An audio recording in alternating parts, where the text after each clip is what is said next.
Kaj je ta smreka zdaj tukaj, to deblo, kaj to pomeni? To se moški fantje neoženjen se predstavimo s temu, to je v bistvu predstavlja spolni ud. Se pokažemo, kako smo močen, kot mladina. A ja, in to je običaj v Gorjah? To je običaj v Gorjah, ki je tradicija že. Od kdaj? Jaz napomnim. In kaj se naredi s tem deblom? Ta deblo se razžaga pa proda. Aha, to je vsa zgodba. Včasih so ga ženske poljubljale, tiste, ki niso bile oženjene. Ja. Zdaj je pa to je malo dol prišlo ta tradicija. So bolj zafnane ratele, ko preko, jam ni do tega. Pa ne poljubljajo? Ne. To ni več. To ni več toliko znano, ko preko zdaj, trenutno. Ja, kaj pa delajo? Samo gledajo? Samo gledajo. Dobro, odkot pa je ta smreka, kje ste jo posekali? To smreko smo pa posekali na Pokluk. Na Pokluki. To je ogromno. Je stara že 150 let. Aha. Fej smreka, ogromna, ja, tako. Ja, in vrh ste pa odrezali, zakaj?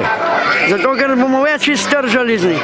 Več denarja bomo dobili. Kako, če nima vrha, se dobi več? Ja, prodamo, več dobimo, če prodamo vrh posebej in deblo posebej. Aha, kdo pa kupi to? To pa kupi gumb, ta največ ponudi.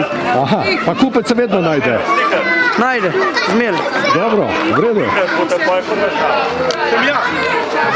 Tam čisto skoči. Gre vpred, pej, vpred.